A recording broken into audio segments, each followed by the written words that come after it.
가상화폐 거래소 빗썸에서 62만 개에 달하는 비트코인이 오지급되는 사고가 발생하며 논란이 이어지고 있습니다. 일부 코인의 회수가 이루어지지 않은 가운데 장부 거래 구조와 내부 통제 시스템 문제에 대한 지적이 나오고 있는데요. 김광석 한양대 겸임교수와 함께 이야기 나눠봅니다. 안녕하십니까? 네, 안녕하세요. 자, 빗썸이 실제로 가지고 있는 비트코인이 4만 개 정도라고 하는데 네. 그중에 62만 개를 잘못 지급한 좀 황당한 일이 벌어졌습니다. 어떻게 이게 가능한 겁니까? 네, 시청자 여러분 입장에서 보셨을 때 정말 황당하다. 예. 이게 있을 수 있는 일인가 이런 생각을 하시는데 있어서는 안 될 일이 벌어진 것이다라고 먼저 말씀을 드리도록 하겠습니다. 통상 우리가 거래를 하는데 갖고 있는 계좌 내에서 총액만큼, 총액 이내에서 송금이 될 수 있겠죠. 그런데 보시는 것처럼 지금 이 빗썸이라는 이 회사가 가지고 있는 보유하고 있는 비트코인의 개수를 훨씬 넘어서 4만 3천여 개가 안 되는데 그 보유한 비트코인 거래 규모를 훨씬 넘어서 62만 개가 공급이 된 겁니다. 이게 사고는 일개 직원이 평가를 하기를 지금 그냥 KRW 2,000원을 공급을 해야 되는데 2,000 KRW를 선택해야 되는데 2,000원이 아니라 BTC를 선택한 거죠. 그래서 잘못 지급된 대표적인 사례가 발생한 거라고 볼 수 있겠습니다. 예, 장부 거래의 취약성이 그대로 드러났다고 볼 수 있겠는데 네. 장부 거래가 흔하게 이루어지는 겁니까? 예, 통상 제가 앵커님하고 만약에 송금할 일이 있다라고 예. 한다면 제 계좌 내에서 뭐 100만 원이 송금되는 방식인 거죠. 예. 계좌에서 계좌로 전자식으로 돈이 이동하는 방식인 거죠. 다시 말하면 현금 다발을 가지고 직접 제공하는 방식이 아닌 거죠. 사실은 비트코인 거래 자체는 블록체인망에서 이루어지기 때문에 이런 조작이나 혹은 일부 오류가 발생할 수 없는 게 원칙인데 지금 일어나는 이런 종류의 거래는 장부상 거래에서 이루어졌기 때문이다. 사실 그동안에 있었던 다른 비트코인 혹은 가상자산 거래소도 같은 방식으로 이루어지고 있기 때문에 지금 이런 일이 일개 사례로만 끝나는 것이 아니라 추가 사례로 이어질 수 있다. 가장 중요한 이 문제, 이 사고의 핵심 쟁점은 뭐냐면 장부상에 없던 돈이 생긴 것이다. 없던 코인의 양이 생긴 것이다. 그럼 유령 코인 아니냐? 그러면 이 코인이나 가상자산에 대해서 신뢰할 수 있겠느냐? 예. 신뢰가 바닥에 떨어지는 사례라고 볼 수 있겠습니다. 예, 말씀하신 것처럼 업비트나 바이낸스도 이런 장부 거래 방식을 쓴다고 하는데 네. 이런 데는 안전할지 모르겠습니다. 그렇습니다. 그런 부분을 지금부터 정부가 적극적으로 조사해서 예. 이런 위험이 다른 위험으로 전이되지 않도록 이 사례가 여기서 끝나는 게 아닐 수 있고요. 빗썸 같은 경우도 이번 사례로 드러난 것뿐이지 과거에도 이런 거래가 있을 수 있는 것이고요. 예. 또 업비트나 그 밖에 다른 거래소의 경우에도 이런 오지급 방식이 체결될 수도 있는 것 아니겠습니까? 그런 예. 것을 적극적으로 조사해서 그 부족한 부분, 미비한 부분을 개선해 나가는 금융위원회 측에서의 대응책을 이번 주 내내 체제를 강구하겠다라고 볼 수 있겠습니다. 예. 자, 그런데 8년 전에 증권가에서도 지금 유사한 사례가 있었죠? 네, 그렇습니다. 가장 대표적인 사례가 이제 삼성증권인데요. 예. 삼성증권이 소위 그때는 코인이 아니고 주식입니다. 예. 유령 주식의 사고와 판박이 되는 사례가 있었습니다. 그때는 이제 자료 보시는 것처럼 팻핑거라는 이 사고가 있었는데요. 예. 우리 사주 배당금 1,000원을 공급해야 되는데 자사주 1,000주, 이것은 이제 1,000원을 1,000주로 잘못 지급한 사례고요. 28억 1,000만 주가량의 규모에 해당됩니다. 억대 과태료, 영업정지 6개월을 처분을 받았고요. 예. 대표이사직은 직무정지까지 경험했었던 사례입니다. 당시에는 이제 삼성증권이 어떻게 대응했냐면 그래도 이 주식을 그대로 샀어요. 사서 산 것을 계상을 처리하면 될 일이잖아요. 예. 그래서 처리를 사고는 있었지만 그 사고를 나름 큰 문제 없이 해결을 했는데 이번 빗썸 사태 같은 경우는 이미 2,000 BTC를 받은 비트코인 2,000개를 받은 이런 당사자가 일부 거래를 했습니다. 그러니까 예. 회수가 안 되는 것이 이미 있고요. 예. 더 중요한 것은 앞에 말씀드렸던 것처럼 가상 자산에 대한 신뢰도가 바닥으로 떨어지는 과정에서 다른 소위 빗썸과 관련 없는, 그러니까 2,000 BTC를 지급받지 않은 그 밖에 다른 투자자들도 이 피해 손실을 입었다는 거죠. 실제 비트코인 가격의 하락을 만들었었기 때문에 예. 실제 근래 들어 가장 급락했었던 그 지점이 바로 그 지점입니다.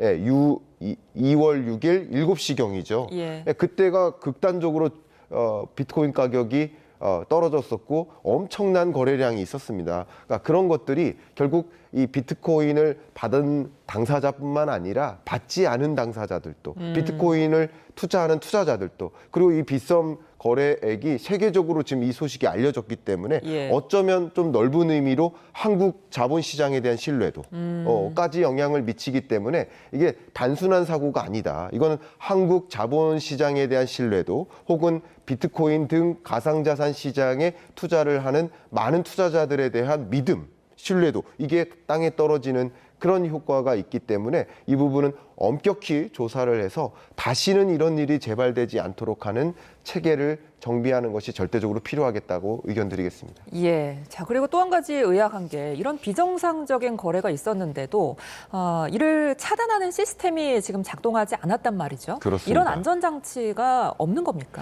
자, 안전장치에 대한 고민을 했다라고 표현을 하더라고요. 예. 이 부분 굉장히 아쉬운데요. 그러니까 소 잃고 애양간 고치는 거죠. 근데 기업 관점에서 보면 그동안에도 예를 들어서 쿠팡 사태도 있었고 그 밖에 통신사들의 사이버 보안 사태도 있었고 이런 것들은 체제를 정비하는 거, 보안 사고나 혹은 오지급이나 이런 문제를 대응하는 것 이런 것은 시스템을 정비하는 데 있어서 들어가는 비용 부문이에요. 그러니까 비용을 아끼기 위해서 혹은 사이버 보안 영역을 강화하는 노력을 더디하는 예. 이런 종류의 것들이 어찌 보면 소 잃고 외양간 고치는 일이 된 것이고요. 결과적으로 본다면 의견을 드려본다면 오히려 이런 일이 사고가 터지면 더 무지막지한 비용 손실이 발생하기 때문에 오히려 작은 비용을 들여서 미리부터 외양권을 탄탄하게 만드는 것이 필요하겠다.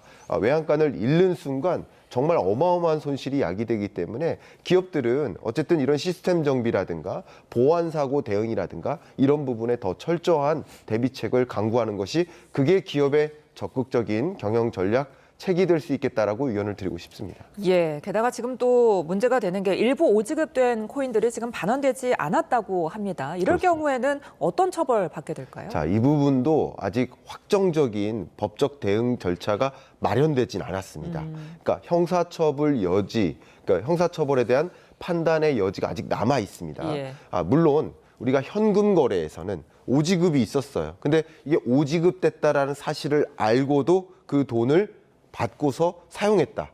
그러면 처벌 대상입니다. 예. 근데 지금 거는 현금이 아니라 비트코인, 가상자산인 거예요. 자료 보시는 것처럼 전체 오지급 코인이 62만 BTC인데 예. 그 중에 회수된 것이 100%가 아니라 이미 매도된 0.3%, 1,788개의 비트코인은 회수가 되지 않고 있습니다. 그러면 이런 부분도 어떻게 회수를 할 것인지 회수하지 않은 경우 만약에 이것을 또 다시 매도하거나 이렇게 이용한 경우 그게 처벌의 대상이 되는 것인지 이것은 자본시장 법에 따라서 판단이 내려지겠지만 재판에서 제가 판단하기에는 결과적으로 알고도 이 비트코인을 매도했다. 그러면 처벌의 대상이 될 수 있기 때문에 판결 결과가 필요합니다. 아직까지는 예단할 수는 없습니다. 기존의 현금 거래와는 차이가 있기 때문에 어떻게 재판 결과가 내려질지가 굉장히 중요한 선례로 남지 않을까. 소위 디지털 자산 시장에 우리는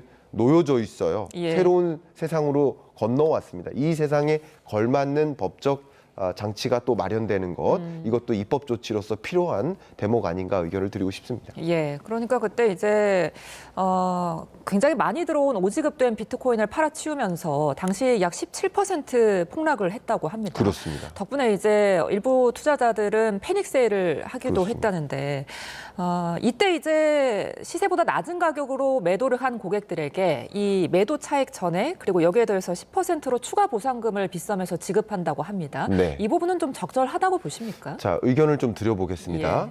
일단 주식 투자를 한다고 했을 때 똑같은 현상입니다. 뭔가 주가가 급격히 무너지는 국면에 많은 분들이 두렵죠. 예. 두려우니까 이 사태와 관계없는 비트코인 투자자들도 또 빗썸 회원이 아닌 그 밖에 다른 거래소를 이용하는 회원들조차도 비트코인 가격이 무너지네 하면서 걱정되면서 차라리 더 떨어지기 전에 팔자 하면서 이런 사태 때문에 같이 투자자들이 팔았을 수 있지 않겠습니까? 예. 근데 그중에 빗썸은 판단하기를 고객 손실액이 10억 원 정도 된다.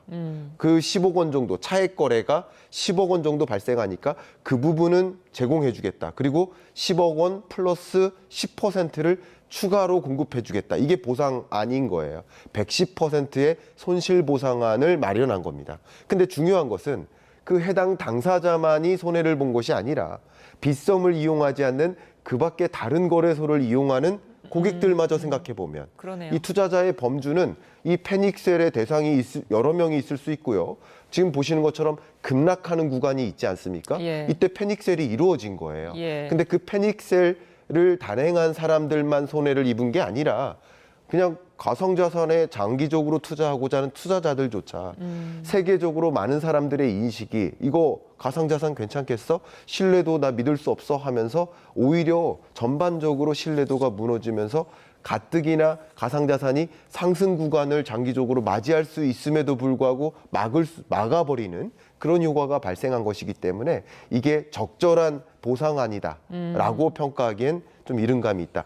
해당 직접적인 손해를 입은 사람들에게는 적절한 보상책이 될 수 있으나 그렇지 않은 그 밖에 많은 여타 투자자들에게도 사실은 보상이 주어져야 되는 책임이 있는 것이다라고 의견을 드리고 싶습니다. 예, 끝으로 이 부분 좀 간단하게 들어보겠습니다. 이번 사고로 인해 코인 시장의 신뢰가 흔들린다는 평이 많은데 그렇다면 코인 시장 전반에 어떤 가격에 미칠 영향은 얼마나 보십니까? 네, 일단 의견을 드린다면 비트코인을 비롯한 가상자산은 굉장히 강한 변동성 자산입니다. 다시 예. 말해서 선행성이 굉장히 강합니다. 그러니까 이런 사태들은 이미 반영된 거라고 볼 수 있겠습니다. 그래서 반영되었기 때문에 조정이 크게 일어났고 그 이후에 다소 우상향하는 모습을 보이지 않습니까? 예. 그러니까 빗썸 사태의 경우에는 그만큼은 이미 시장에 반영된 거고 추가적으로 유동성 장세가 있을 것인가 혹은 불확실성이 더 고조될 것인가 지경학적 불안이 있을 것인가 이런 그 밖에 다른 요인들이 어떻게 작용하느냐에 따라서